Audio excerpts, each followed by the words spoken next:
Jasně.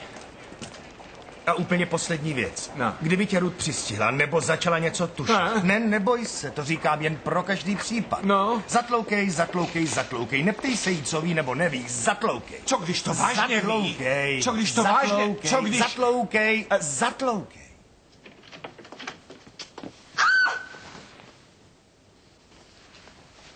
Charlie! Co? Co tady děláš? Kde? Tady, s ní, S kým? s ní. Jak jsi mohl? Co? To, Kdy? když jsem přišla a ty jsi s ní. S kým? Ty moc dobře víš, s touhle ženskou tady. Kde? Charlie, Co? ty jsi to měl ženskou. Jakou ženskou? Přece tu, co teď odešla. Kdy?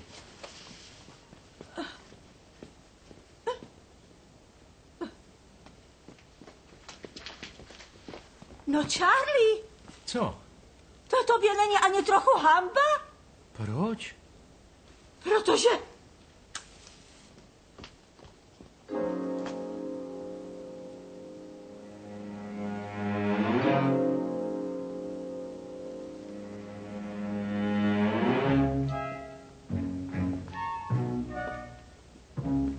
Charlie, Co?